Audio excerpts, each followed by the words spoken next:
Hello, everyone. I'm Gina Lemon, founder of Vivid Joy HR, and I'm a graduate of the University of Minnesota Speech Communication from 2005.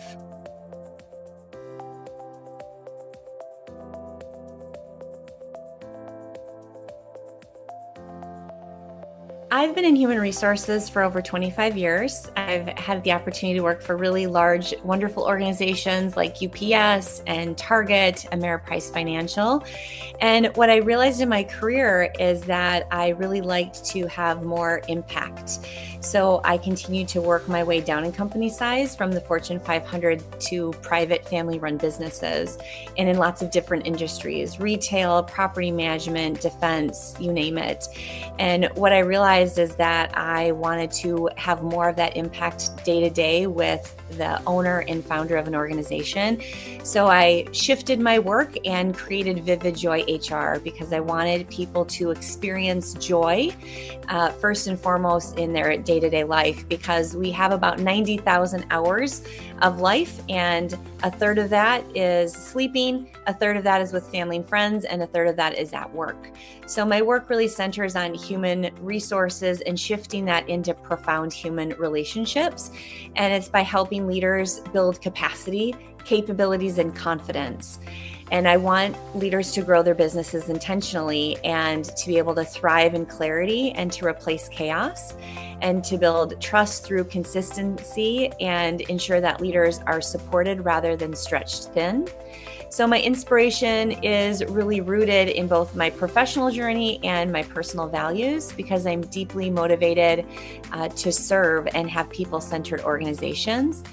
So today I typically partner with women, BIPOC leaders, and LGBTQIA plus founders, because it's really about focusing on those who have historically had burdens as they're trying to build something meaningful. So Vivid Joy HR really exists to help leaders move forward with the clarity and stability and the sense of purpose where they can be bigger than just their role or their title. So that's part of my inspiration.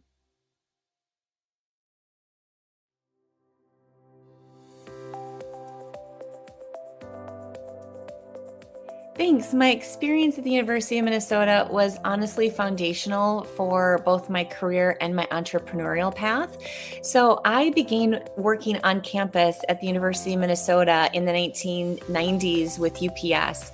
I was recruiting students at was then the Dinkydome, and my role there gave me an opportunity to have an intersection and exposure with students, but then also what was possible and what potentially my long-term purpose was with recruiting students and helping those students navigate what came next in their career and life. And through completing my degree with the communication studies, when I was working part-time, I realized that uncovering superpowers, learning about interests and translating skills into meaningful work was powerful. So that learning environment where I could also work and build community and have deep connections, I think really shaped my experience about what does that mean when I go into the working world and how do all of those come together and what's that intersectionality. So now as an entrepreneur, I understand and have the opportunity to partner more with the University of Minnesota and graduates. I can look at what it means to be a part of a mission-driven organization and how those strong people practices and clear processes and cultures are honestly rooted in trust. And those values that I developed on campus, where I had the opportunity to be a part of the Greek system, where I had an opportunity to start my own student organization, all of those really drove me with my curiosity and service and collaboration and long-term thinking to impact leaders and business owners today. So it's really supporting those organizations, and I call it my 3C method. It's really clarity, confidence, and capacity. So if we can gain clarity there, then I think we can do really powerful things in our organizations.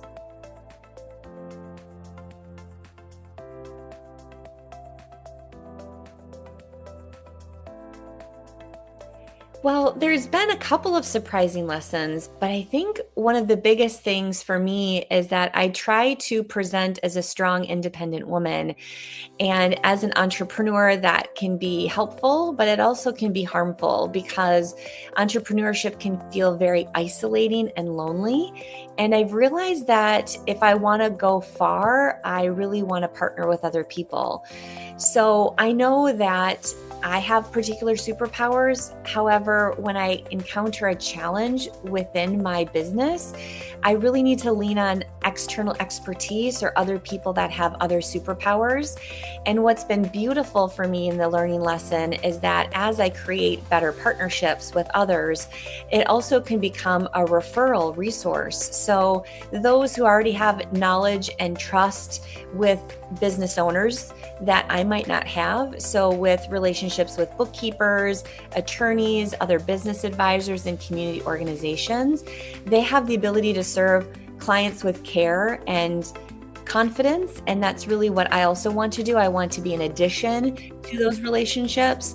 So I think what has been the most meaningful for me is the collaboration and how that just ripples outward so that I can find additional shared values. I can support more leaders and strengthen more workplaces if I collaborate with others that have already started to develop that ecosystem. So I don't have to do it alone. I think really the shared purpose has been surprising, but also deeply energizing. And it'll continue to shape how I build and grow Vivid HR, Vivid Joy HR. It's not a singular experience. I think it really is about the depth of our community and our relationships all together.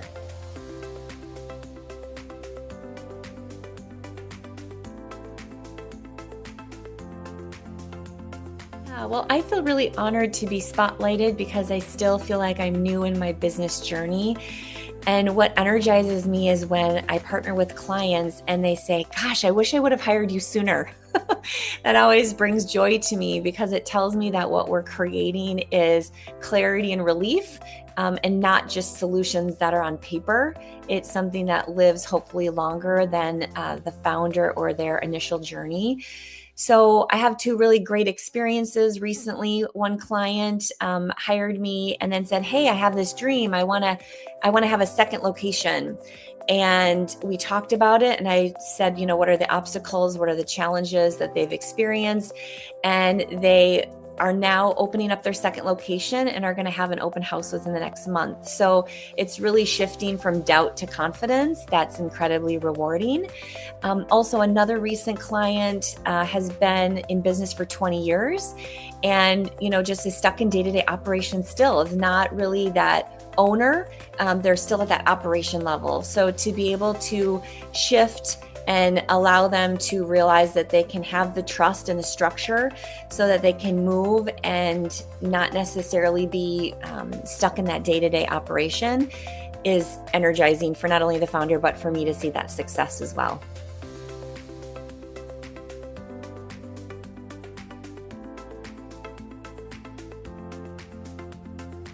So my advice is really what I would wanted someone to tell me 15 or 20 years ago.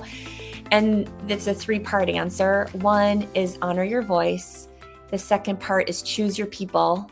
And the third is take bold steps. And I actually say that to myself too, because I want to continue to do that and honor that today. So the first one is honor your voice. You don't need to have the whole journey mapped out. I really feel that the clarity is created through the movement.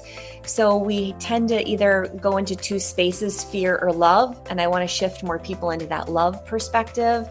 That fear does show up really loudly. However, fear is an acronym, false evidence appearing real.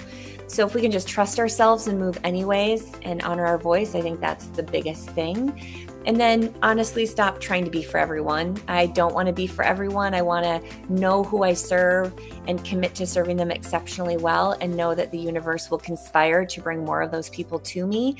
And again, I'm just going to focus on confidence because the confidence creates momentum. And the third piece of it is take bold steps, surround yourself with mentors and people who have gone before you, and listen, learn, let the community carry you further than you could have gone alone. And entrepreneurship is not about having all the answers. It's about trusting in your superpower and building relationships and then leading from joy, because I really feel like the joy is the journey.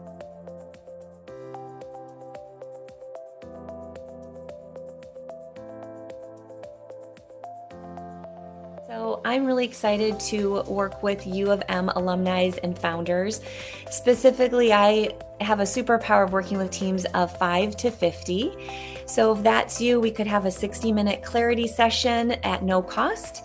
And then my special offer is to provide preferred pricing for alumni during the first 6 months of our engagement.